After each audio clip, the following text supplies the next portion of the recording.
Hello जी, मेरा नाम चिराग है और आज इस वीडियो में हम लोग बात करेंगे R15 के बारे में। तो आज हम बात करेंगे इस बारे में कि R15 जो है, अगर आप सिटी कम्यूट के लिए ख़रीदना चाहते हैं तो क्या आपको ये बाइक ख़रीदना चाहिए या नहीं।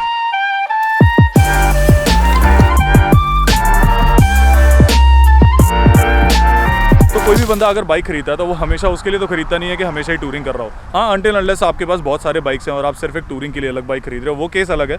बट अगर आपका एक सिंगल बाइक अगर आप खरीदना चाहते हो तो क्या ये बाइक ऐसा बाइक है जिस पे आप ये रिलाई कर सकते हो कि आप इस पर टूरिंग भी कर सको और सिटी के अंदर कम्यूट भी कर सको। तो इस वीडियो के अंदर हम लोग सिर्फ सिटी कम्यूट के बारे में बात करेंगे। तो अगर आप सिटी कम्यूट इस बाइक के ऊपर करना चाहते हो तो इस वीडियो में हम लोग बात करेंगे 5 उन पॉइंट्स के बारे में, 5 एडवांटेजेस, 5 डिसएडवांटेजेस जो आपके लिए या तो डील ब्रेकर साबित हो सकते हैं या तो आपके लिए डील मेकर साबित हो सकते हैं। तो ये वीडियो 2 हिस्से में डिवाइड करेंगे हम लोग। पहला एडवांटेजेस, दूसरा डिसएडवांटेजेस। सबसे पहला जो इसका एडवांटेज है वो है इसका इंजन। तो 150 सीसी की कैटेगरी में जो ये इंजन आपको रिफाइनमेंट और पावर दे रहा है, ध्यान से सुनिएगा, 150 सीसी की कैटेगरी में जो इंजन ये आपको रिफाइनमेंट और पावर दोनों चीजें दे रहा है वो और कोई भी ब्रांड, कोई भी बाइक आपको प्रोवाइड नहीं करेगा। अब 150 सीसी कई लोग अंडर पावर भी कहेंगे इसको, मेरे हिसाब से, क्योंकि मैं इससे पहले फेजर चला रहा था, वो भी 150 सीसी था।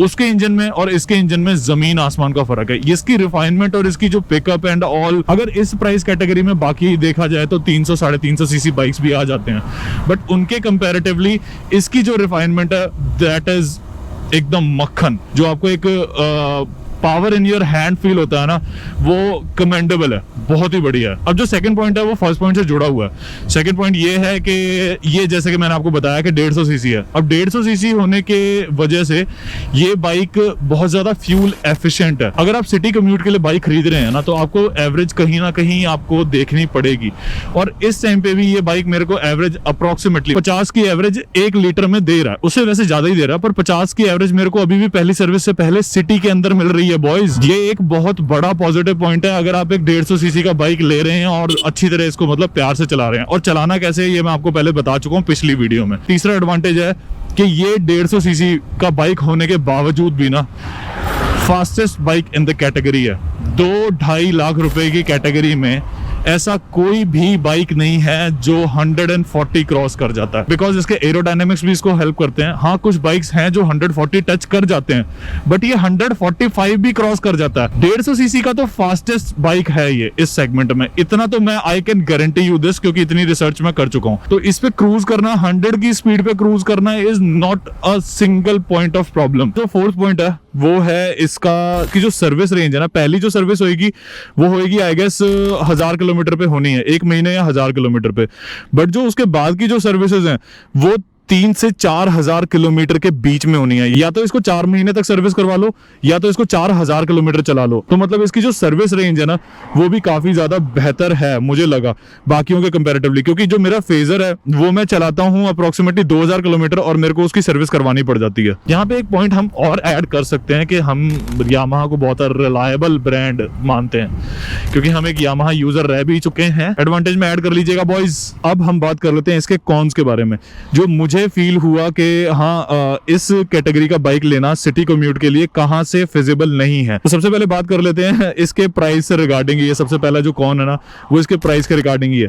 अगर आप देखोगे 150 सीसी का बाइक आप खरीद रहे हो, अब 150 सीसी का बाइक खरीदने के लिए आप कितना सोचोगे? ज्यादा से ज्यादा लाख, 1.5 लाख। जो ये बाइक है ना वो अप्रोक्सीमेटली 2-2.5 लाख रुपए का पड़ता है। 2.25 लाख रुपए का टू बी एग्जैक्ट इन पंजाब पड़ता है। तो मतलब अगर आप 2.25-2.5 लाख रुपए का बाइक ये देख रहे हो R15 150 सीसी कम्यूट करने के लिए, तो it is a quite expensive machine है। सारा जो मोटिव है वो अगर कम्यूट करना ही है तो आपके लिए ये बाइक सही नहीं रहेगा। आपको कुछ इससे लोअर एंड वाला बाइक देख लो जिसकी एवरेज भी आपको ज्यादा मिलेगी और उसमें आपको थोड़ा कंफर्ट भी ज्यादा मिलेगा। अब कंफर्ट की बात कर लेते हैं। जो सेकंड जो पॉइंट मेरे को लगा सिटी कम्यूट को लेके, अगर आप ये बाइक खरीदने की कोशिश करते हैं तो जो सेकंड पॉइंट है वो ये है कि इसकी जो राइड क्वालिटी है ना, जो इसके शॉकर है, जो इसके शॉक अब्सॉर्बेंट क्वालिटी है वो बहुत ज्यादा स्टिफ है। अगर आप सिर्फ ये देखेंगे कि आपको सिर्फ सिटी के अंदर ही करना है, जो शॉकर है वो बहुत ही ज्यादा ज़्यादा स्टिफर साइड पे है बिकॉज ये एक ट्रैक बेस्ड बाइक है, थोड़ा सा अग्रेसिव बाइक है ये, तो इसलिए इसके जो शॉकर है वो स्टिफर साइड पे रखे हुए हैं। तो आपको हर एक चीज़, हर एक जर्क आपको फील होगा हाथों पे भी कि हाँ आपका बाइक किसी खड्डे से गया है। तो अगर आप कंफर्ट वगैरह बहुत ज़्यादा आपकी प्रायोरिटी पे है तो हाँ ये चीज़ आपको पॉइंट ध्यान रखना पड़ेगा, ये आपके लिए एक डिसएडवांटेज फील हो सकता है। अब थर्ड पॉइंट जो है वो ये है कि इसके ना कस्टमाइजेशन से रिगार्डिंग, अगर मान लो मैं चाहता हूँ कि इसकी सीट थोड़ी सी ज़्यादा मैं सॉफ्ट करवा लूँ, इसकी सीट भी ना बहुत ज़्यादा स्टिफर साइड पे, जैसे मैंने आपको बताया सारी राइड क्वालिटी स्टिफ है, तो ये वाली सीट तो इसकी अलग हो जाती है आराम से यहाँ से चाबी लगा के, ठीक है, बट ये वाली सीट भी अलग वैसे हो जाती है, यहाँ से पाने पुने से सारा खोल के अलग हो जाती है। बट द दिक्कत जो है ना वो ये है कि अगर मैं इस सीट को अंदर फोम और करवाना चाहता हूँ तो मेरे को ये जो लेदर ओरिजिनल वाली लगी हुई है ना ये मेरे को फड़वानी पड़ेगी, मतलब टीयर करके फिर नया वाला इसके मोल्ड के ऊपर फोमिंग होएगी। नई वाली जो चीज है ना, जो ये मेन चीज है, वो इसको खराब करवाना नहीं चाहता, इस वजह से मैंने अभी तक ये वाली अभी कस्टमाइज करवाई नहीं है। पिलियन के लिए ये बाइक इतना अच्छा नहीं है, ये तभी अच्छा है जब आपके साथ कोई आप ही के एज का, मतलब जो यंग एज, टीनेज या फिर है ना ऐसे कुछ पीछे बैठा हो, may be it's your wife, may be वो आपकी गर्लफ्रेंड हो सकती है, आपके फ्रेंड हो सकते हैं, वो उसी कैटेगरी का बंदा थोड़ी सी देर के लिए यहाँ पे बैठ के राइड कर रहे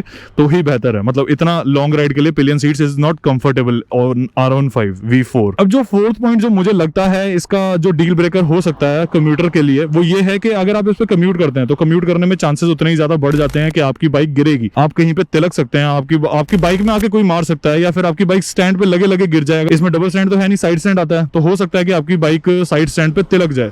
अब उस टाइम पे आपका जो अगर बाइक गिरेगा ना तो वो इस पैनल पे गिरेगा, पूरा ये जो पैनल है लाल वाला, चाहे इस साइड से गिरे चाहे उस साइड से गिरे।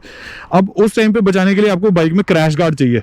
अब R15 V4 में जो क्रैश गार्ड आते हैं ना वो पूरा ही मतलब फ्रेम आता है, यहाँ से लेके वो आगे से लेके बड़ा अजीब। अब वो फ्रेम इस पे लगाने में थोड़ा सा वियर्ड लगता है। मैं भी अगर लगवाऊंगा ना तो वो टूरिंग के टाइम पे लगवाऊंगा, वो 4000 रुपए का फ्रेम है। वो फ्रेम से याद आया मेरे को, अगर आप टूरिंग पे जाएंगे तो आपको पीछे लगेज भी बांधना होगा, लगेज बांधना है तो ये वाली चीजों की भी बड़ी कंप्लेंट आती है कि ये टूट जाते हैं प्लास्टिक के जो पैनल्स हैं ये वाले। तो ये वाले पैनल को बचाने के लिए आपको ग्रैब रेल्स भी लगवानी पड़ेंगी, 2000 की ग्रैब रेल, 4000 का वो, तो थोड़ी सी कस्टमाइजेशन इसकी महंगी है। और कस्टमाइजेशन में बेसिक सी चीज आती है PPF, अगर आप ये बॉडी बचाना चाहते हैं तो PPF भी करवानी पड़ेगी आपको। तो जो लास्ट पॉइंट है वो चलते चलते बात करते हैं लास्ट पॉइंट के बारे में।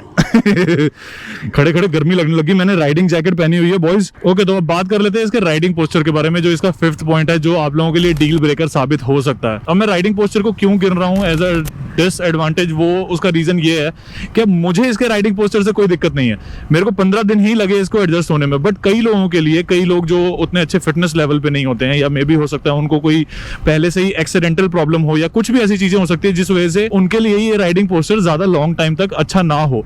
कई लोगों को डिस्क की प्रॉब्लम हो सकती है, कई लोगों को सर्वाइकल की प्रॉब्लम हो सकती है, हैंड इंजरी हो सकती है, कुछ भी हो सकता है। तो ये एक कंफर्टेबल बाइक नहीं है, आप ये चीज ध्यान में रखिए कि ये एक कमिटेड पोजीशन वाला बाइक है, ये एक कंफर्टेबल बाइक नहीं है। अगर आप ये सोचते हैं कि आपको इसको बहुत ज्यादा लॉन्ग टर्म तक चलाना है और आपके अगर पहले से कोई इंजरी है तो आपके लिए ये डील ब्रेकर हो सकता है। लोग ना इसको खरीदने के बाद कंप्लेंट करते हैं कि भाई ये कंफर्टेबल नहीं है, ये नहीं है, वो नहीं है। भाई ये तो आपको खरीदने से पहले सोचना चाहिए था ना। अब मैंने ये बाइक इसलिए चूज किया है क्योंकि जो इसके एडवांटेज हैं वो ओवर पावर कर रहे हैं इसके डिसएडवांटेजेस को। मेरे केस में आज R15 खरीदा है तो कल R3 खरीदेंगे, फिर R6 खरीदेंगे, फिर R1 तक, तभी तक तो पहुंचेंगे। और Yamaha boys for life, you know, Yamaha boys. See मैं आप लोगों को एक बात बताना चाहता हूँ कि कोई भी बाइक, कोई भी मशीन ना परफेक्ट नहीं होती है। अगर आप ये सोचे कि आप एक ऐसी मशीन की वेट कर रहे हैं जो हर एक एरिया में एक परफेक्शन आपको दे, तो इट इज़ नॉट पॉसिबल। हर एक चीज़ में कोई ना कोई खामी होती है। It all depends on your need, on your motive कि आप बाइक लेना कौन सा चाहते हैं और आपका दिल भी कौन सा बाइक कर रहा है। इस दुनिया में कोई भी ऐसी मशीन नहीं है जो हर एक चीज़ में परफेक्ट हो। इंसान नहीं है, मशीन की तो बात ही दूसरी है यार। आई होप आप लोगों को इस वीडियो में काफ़ी इन्फॉर्मेशन मिल गई होगी बाइक के रिगार्डिंग। अगर आप सिटी कम्यूट के लिए बाइक खरीदना चाहते हैं तो क्या आपको ये बाइक खरीदना चाहिए या नहीं खरीदना चाहिए, अब जो डिसीजन है वो आपका है कि आपको क्या करना चाहिए। ये मेरा बाइक खड़ा है, मैं वीडियो बनाने के लिए यहाँ से नीचे उतर के यहाँ आया था क्योंकि ये जो रोड है ना यहाँ से, ये बहुत ज़्यादा चल रही है, आप लोगों को कुछ सुनता नहीं। अब मुझे यहाँ से चढ़ के जाना है और कल ही मैंने लेग्स का वर्कआउट किया है। हाय हाय हाय रब्बा, हाय मुझे शक्ति दे परमात्मा।